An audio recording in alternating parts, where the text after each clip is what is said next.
नमस्कार, मी धनंजय सानप द ॲग्रोवन शोमध्ये तुमचं स्वागत। मागील काही दिवसापासून तुम्ही बातमी पाहिली असेल की सोयाबीनच्या खरेदी केंद्राबाहेर मोठ्या प्रमाणात रांगा लागलेल्या आहेत।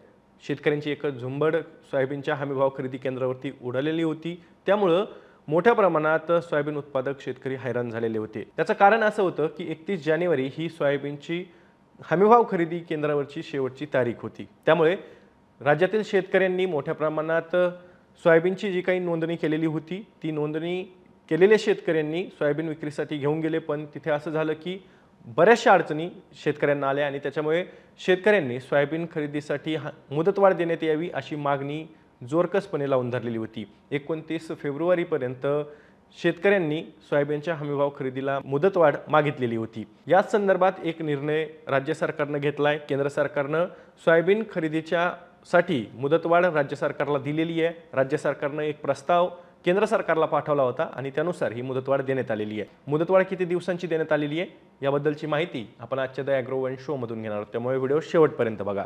तर सुरुवातीलाच हे स्पष्ट करून सांगतो की 6 फेब्रुवारी 2025 पर्यंत ही मुदतवाढ देण्यात आलेली आहे। म्हणजे 6 दिवसांची ही मुदतवाढ आजपासून असणार आहे। राज्य सरकारने केंद्र सरकारला या संदर्भात केंद्रीय मंत्रालयाला एक प्रस्ताव पाठवला होता, ज्यामध्ये काही दिवसांची मुदतवाढ सोयाबीनच्या खरेदीसाठी देण्यात यावी अशी मागणी केलेली होती। पण ही काही दिवसांची मुदतवाढ शेतकऱ्यांना एक महिन्याभराची तरी अपेक्षित होती, पण केंद्र सरकारने केवळ 6 दिवसांची मुदतवाढ दिलेली आहे। खरेदी केंद्रावरती ज्या शेतकऱ्यांनी नोंदणी केलेली आहे त्या नोंदणी केलेल्या शेतकऱ्यांनी सोयाबीन विकलेलं आहे, पण काही शेतकरी अजूनही त्याच्यापासून वंचित आहेत। त्यामुळे नोंदणी केली आहे बाबा, पण विक्री अजून झालेली नाहीये। त्यामुळे 6 दिवसांची मुदतवाढ केंद्र सरकारने शेतकऱ्यांसाठी दिलेली आहे। या संदर्भातली माहिती राज्याचे पणन मंत्री जयकुमार रावल यांनी दिली आहे 31 जानेवारी रोजी।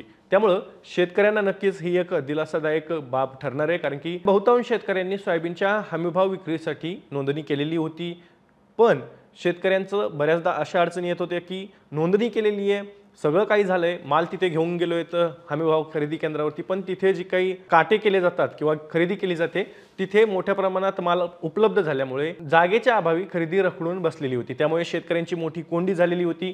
राज्यातील सोयाबीन खरेदीचा सावळा गोंधळ हा ऑक्टोबर महिन्याच्या 15 तारखेपासूनच शेतकरी अनुभवत आहेत।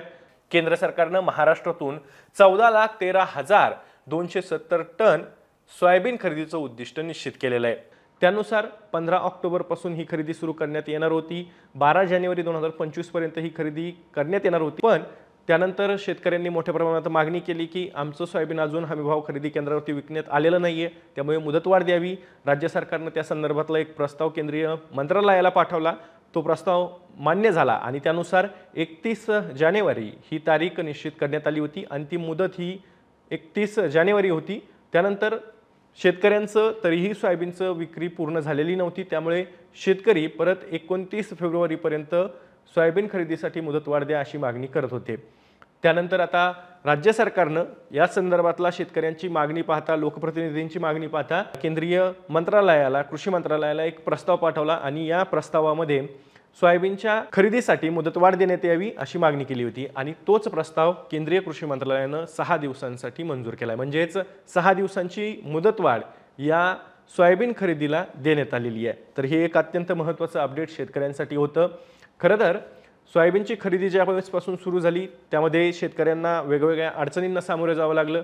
सुरुवातीला तर हमीभाव खरेदी केंद्र कुठे आहेत याचा पत्ता शेतकऱ्यांना नव्हता, कारण की हमीभाव खरेदी केंद्र विधानसभा निवडणुकीच्या धामधुमीत सुरू करण्यात आलेली नव्हती।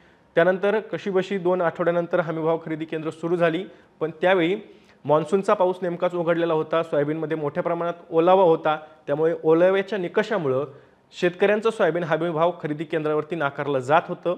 त्यानंतरची पुढची अडचण अशी होती की निकष शिथिल करण्यात आले ओलाव्याचे, पण बारदाण्याच्या अडचणीनं डोकं वर काढलं आणि बारदाण्याचा तुटवडा मोठ्या प्रमाणात जाणवला। त्यामुळे शेतकऱ्यांची सोयाबीन खरेदी हमीभाव केंद्रावरची रखडून पडलेली होती।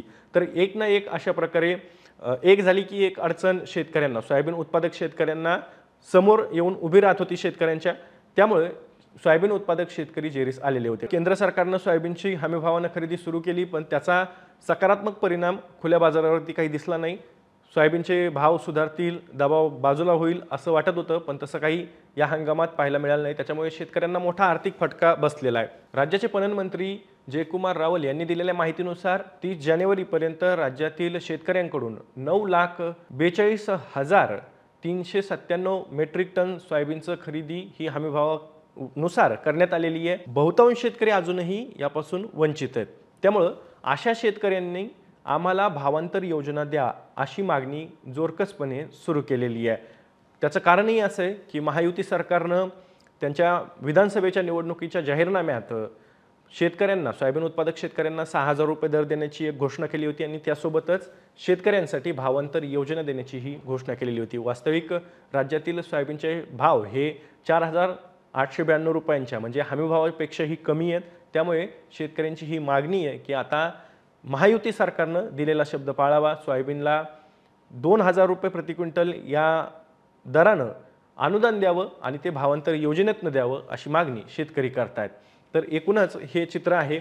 आता ज्या शेतकऱ्यांनी नोंदणी केलेली आहे त्यांच्यासाठी 6 फेब्रुवारी ही सोयाबीन विक्रीची शेवटची मुदत देण्यात आलेली आहे। त्यामुळे ज्या शेतकऱ्यांनी नोंदणी केलेली आहे अशा शेतकऱ्यांनी लवकरात लवकर त्यांचं सोयाबीन हे खरेदी केंद्रावरती घेऊन जावं आणि त्याची विक्री करावी।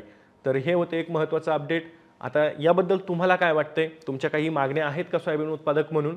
कमेंट बॉक्समध्ये नक्की सांगा। मी दररोज संध्याकाळी 6 वाजता ॲग्रोवनच्या यूट्यूब चॅनलवर शेती आणि शेतकऱ्यांच्या हिताचे मुद्दे घेऊन येत असतो। त्यामुळे तुम्ही अजूनही ॲग्रोवनच्या यूट्यूब चॅनलला सबस्क्राईब केलं नसेल तर लगेचच सबस्क्राईब करा। व्हिडिओ जास्तीत जास्त शेतकऱ्यांपर्यंत पाठवण्यासाठी व्हिडिओला लाईक आणि शेअर नक्की करा। आपण पुन्हा भेटू। तोवर तुम्ही तुमची आणि तुमच्या जवळच्या माणसांची काळजी घ्या।